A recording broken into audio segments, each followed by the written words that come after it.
Did your mother used to tell you that one day you were gonna find someone that would give you pure, undenying, true love? Well, she left out a little part. She forgot to tell you that the more undenying love that you get, the more that individual will rip your heart out and beat it with a golf club.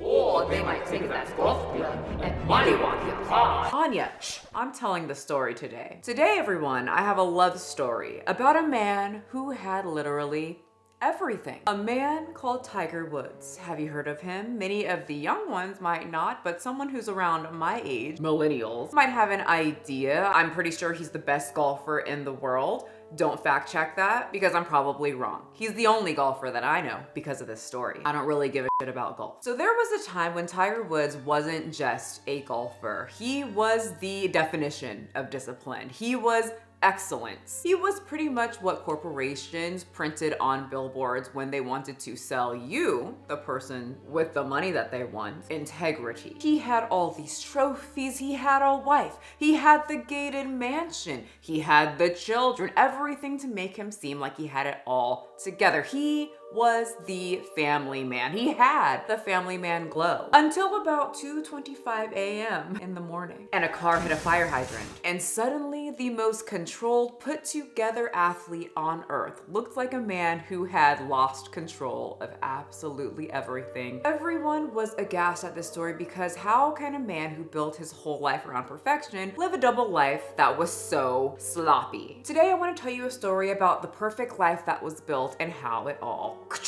exploded with just a whack of a golf club.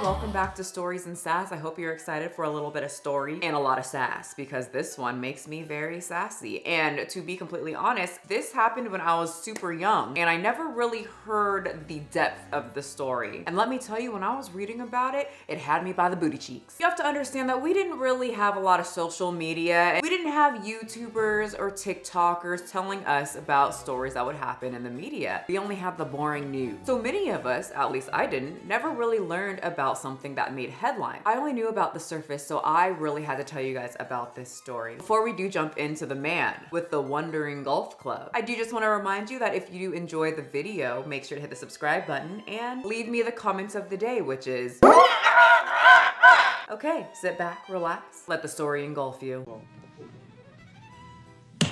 So Tiger Woods, like most people who make it super big, was not born into normalcy. He was pretty much engineered into greatness. Mr. Woods was born December 30th, 1975. His father, a military man. He believed in discipline, structure, no fun, just work. And right when Tiger Woods came out of that womb, he said, oh my God, he's not gonna be a football player. He's gonna be a golfer. Yeah, wait, hold on. What is his real name? Eldrick Taunt Woods. Eldrick's father would get him on television at 2 years old and swinging golf clubs like he was a tiny little corporate mascot. Let's pause there. 2 years old. Another blow.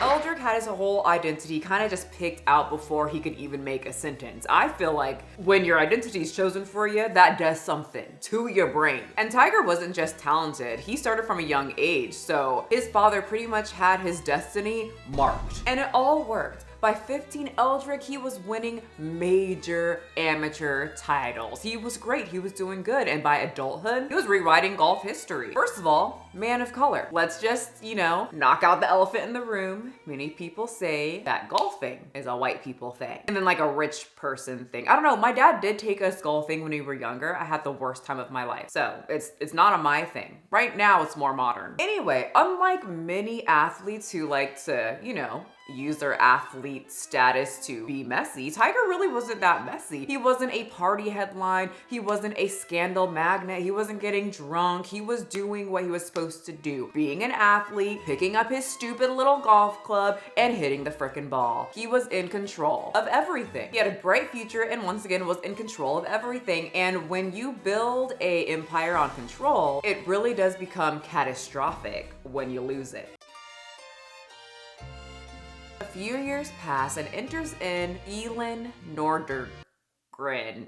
We'll put it on the screen. She's not a celebrity. She's not a reality star. She's not even a groupie. She's not some Hollywood socialite. Nope, she's a working girl, and she's working for someone called Jesper Parnevik and the family. Well, one day while she's working for the Parnevik family, I'm probably saying that wrong, but the girl's on the job, okay? She meets Tiger in 2001, and reportedly, she wasn't even impressed at first. She thought he was kind of weird. And he probably was. He had his whole destiny kind of planned out for him. He's probably a weird little robot man. Which I love that she wasn't impressed by him. All great love stories start with, I thought he was weird. Well, in this case, it makes for a good story. But I also love it when women don't know who the athlete is, because nothing humbles a global superstar more than a woman who don't give a shit who you are. Anyway, so Elin was a nanny, and she wasn't interested in Tiger, but eventually she would be interested in Tiger. He pursued her for a while, they went on a date, and then that sucker got her. I was trying to think of like a golf pun, but I don't know anything about golf, except that it's boring. So now it's October 5th, 2004, Barbados, Sandy Lane Resort. This is for the rich of the rich. It's a multi-million-dollar wedding,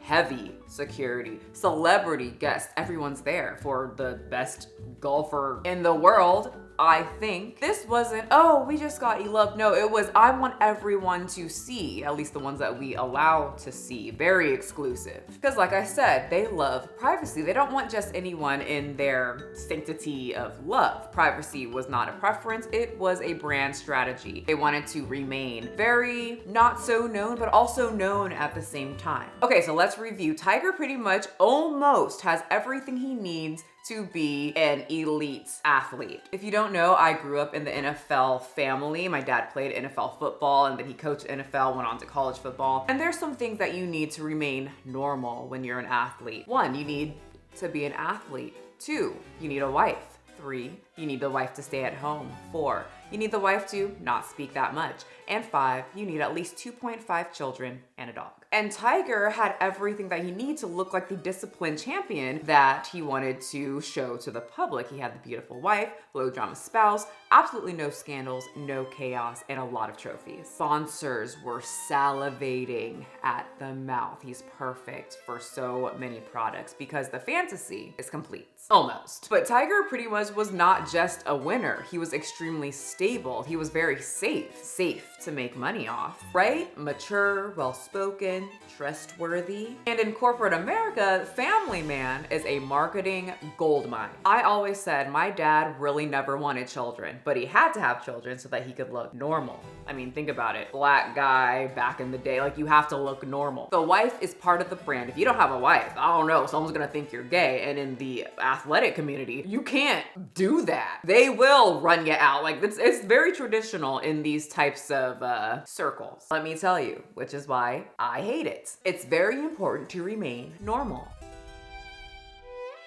The Woods family lived in an elite gated Florida community, like huge. And this translates into, you're not just rich, you are rich. Like, you have to put the in there. But for these people who want to remain very private, when you live behind the gates, the outside world feels extremely optional. Consequences are pretty distant, and reality gets extremely filtered very quickly. I mean, if you just look at any type of rich person who gets too personal with their followers in the recent day where social media is so big, many of them always slip up, and then the public goes, there it is. There's the rich person who doesn't understand that all of us are kind of living in reality, and you're in your Florida home that's all gated away from reality. I think one of the funniest ones that I can think of is when Kim Kardashian was like, I don't even know how much a carton of milk is. I'd like to know a little bit more about what like a milk carton costs. Or when she told everybody to Get your up and work. But if you just think about it, if everyone around you who works for you and they never challenge you, they always just say yes, and whatever you do, they'll just worship whatever you say or do because, well, you're paying them, 1. And 2, they probably want to be on that sweet, sweet pedestal that you're also on. And through the years, that individual who's always getting told yes, or if they mess up, their people will just make it go away. You start thinking that consequence doesn't apply to you. You could say that a lot of people would start getting a little messy. You know, the thing about these gated lives is that the secrets feel extremely safe inside them until they aren't. Okay, so this is important. Tiger's whole entire identity was just discipline. Focused, controlled, elite, unshakable. But many confuse discipline with moral discipline. Just because someone trains hard doesn't mean they live ethically. And just because someone has a hell of a lot of trophies does not mean they win at marriage. I feel like I don't have to remind you that, but I thought I would. Some people be getting confused. But that assumption is called the halo effect, and Tiger had one of the biggest halos in sports. This man was an angel to many. He could do no wrong. All he did was play golf, love his wife, and be a dad. Did I mention they had kids? I skipped over the chapter about the whole children thing, but he had 2. He got that quota of that he needs like at least the 2 children to remain, once again, normal. He needed to keep that image that he was an altogether clean and controlled man, until it all came crashing down at 2:25 a.m.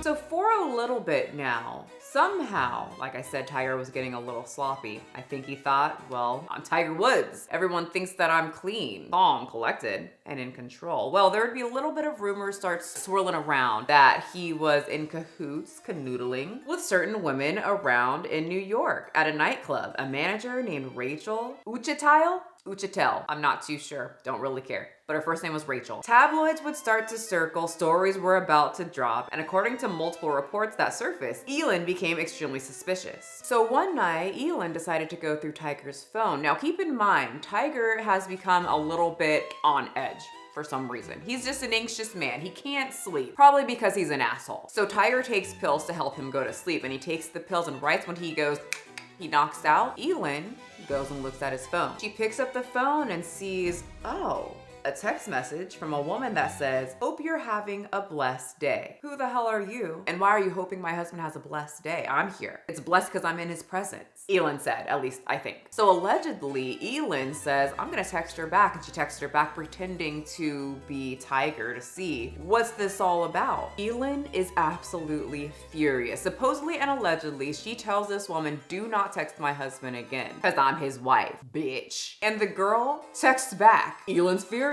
She goes over to knocked out Tiger Woods in the bed and starts yelling at him. Apparently, he runs to the bathroom. He's scared. He's delusional. He's still trying to wake up because he still has pills in him. And he runs to the bathroom door, closes it, and Elin is banging on the door, allegedly. Eventually, Tiger runs out the bathroom. He grabs his keys. Remember, he's still very loopy, and runs into his car so that he can get away from Elin because she is going insane. Arms are thrashing. She wants to punch him and probably break him in half. She is pissed. So he grabs his keys, runs to his car, opens the door, jumps in, starts the engine, and starts driving away outside of his extremely huge mansion in Florida. And he didn't get too far because, once again, he's very loopy. He took those pills that make him go to sleep. This man on November 27th, 2009 at 2:25 a.m. in the morning runs into a fire hydrant and a tree right outside his home. He didn't even make it out of the neighborhood. People hear a commotion. People come out and they see it's Tiger Woods, the normal guy. You know, why is he driving? Why is he driving so late? Why is he running into trees and fire hydrants at 2:25 a.m.? Why is Elin out here with a golf club? That's right, we find out why Tiger Woods was so flustered to get the F out of the house. Elin was chasing him with one of his golf clubs. Probably a nice one too. Those things are most likely expensive. And suddenly, just like that, their private life wasn't so private anymore.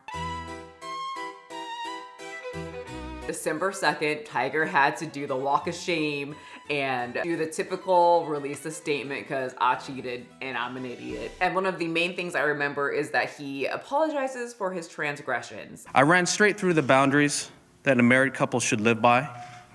I thought I could get away with whatever I wanted to. I know I have bitterly disappointed all of you. I have made you question who I am and how I could have done the things I did.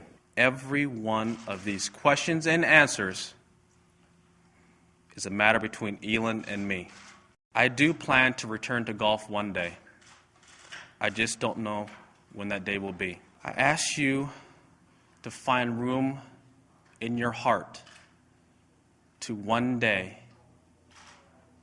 believe in me again." Yeah, you know when someone uses words like that or just his whole speech, it seems like it was, my lawyers wrote this because I'm stupid. And many people said he just made a mistake, one mistake, but that's the thing. It wasn't just one mistake. It was a consistent pattern this man had. The volume started to change the perception of people giving the golden boy those sweet, sweet excuses. If it had been maybe one woman, the narrative might have been, oh, bad choice. Oh, poor rich Tiger Woods. You know, he was crafted from a young child. He just wanted to have fun.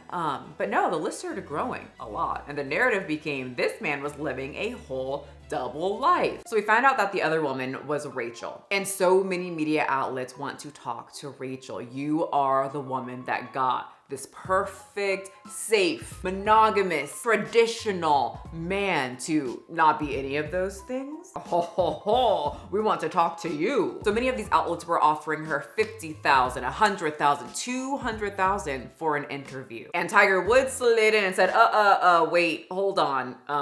Please don't do that. And she said, why? Because I want some money. And he said, okay, fine. I'll pay you $5 million as long as you sign an NDA so you don't tell people about my penis, please. And she did it. She said, okay, $5 million, sure. Well, the only problem is that Mr. Woods was out here with multiple women, and once all those women found that he was willing to pay for them not to talk about his penis, they said, Papa Woods, we also want $5 million. Or more. Sorry, actually, I just looked it up. I don't know what number is correct. My researcher says 5 million. I looked up here on the New York Post said he gave Rachel 10 million. I mean, either way, 5 million to 10 million. If I was someone who was flopping my booty cheeks on Mr. Tiger Woods, and I saw that he paid someone $5 to $10 million, give me my money too. You're not that special, sir. Anyway, it comes out that there wasn't just like a couple women. There was over 100 women that Tiger Woods was just swinging his golf club around, which I can understand why Elin was swinging the golf club around his face because, excuse you, I know this man is not clean or responsible with being clean down there. I just know it. He thinks he's above. So he could have passed something on to her. And so yeah, along with the cheating, he definitely deserved a golf club to the face. Hey, it's Tiger. I need you to do me a huge favor. Can you please take your name off your phone? My wife went through my phone and maybe calling you. So if you can, please take your name off that and what do you call it? Just have it as a number on the voicemail. Just have it as your telephone number. That's it. Okay, you gotta do this for me. Huge. Quickly. All right, bye. And Elin and Tiger tried to work it out, but they couldn't. After Elin learned that there was hundreds of women, she said absolutely not. So in February 19th, 2010, after he lost so many sponsorships, he lost so many brand deals, he was just tanking. I absolutely loved it. Not that I watched it, but I mean, I love it now. 2 years after he cheated, a few days after Valentine's Day, he decided to do a public apology where he finally admitted that he was unfaithful and that he cheated. I was unfaithful. I had affairs. I cheated. Now it's explicit. He admitted it. Soon after that, the divorce is finally finalized. The settlement details are pretty private, which is probably the best, but it doesn't really matter. Elin's fine. She rebuilt. She looks great still. She's remarried. She had another child. I also think that Tiger's whole career was fine. They usually do. People really don't care about cheating when it's in the industry. Just so you know, I feel like every single sports thing is like this, but at least in the NFL, it is a boys club. When I see my friends dating pro NFL players, I'm like, I hope it's for the money, not to throw every single NFL player under the bus. I'm sure some don't cheat, but it's a boys club, and if you are cheating, they probably won't tell the wife. They're not gonna tell you. They don't care. Anyway, what is Tiger Woods doing now? Tiger Woods is around 50 years old and primarily focused on recovering from his 6th back surgery and a ruptured Achilles while operating as a key power broker in professional golf. He chairs the PGA Tour Future Competitions Committee, shaping the tour's of 2027 strategy and negotiating with the Saudi PIF. So, I mean, he's still doing golf shit. Oh, hi, editing Michelle here. I also found that he's dating Vanessa Trump. That's his, so there's that, right? I'm sure he's still rich and he's doing fine, and people in the industry probably don't care that he is a cheater and he had over 100 sexual affiliations while he was married. But we do. I never forgive and I never forget, because I'm not God, I'm a sinner, and he's a butt face. Anyway, Tiger Woods didn't only lose his marriage, he lost the whole illusion. But as you can see, he quickly got it back. People don't really care anymore. It's more of a good story to tell. He can still go into the golfing community and probably get high-fived by his bros being like, man, you did that, and you still have kids. But I hope you guys enjoyed this segment of Stories and Sass with my co-host, Anya. And come back soon, because next we are going to talk about the slippery downfall of the butter lady. Do you know who it is? Take your guesses in the comment section, and I will see all of you guys in the next story.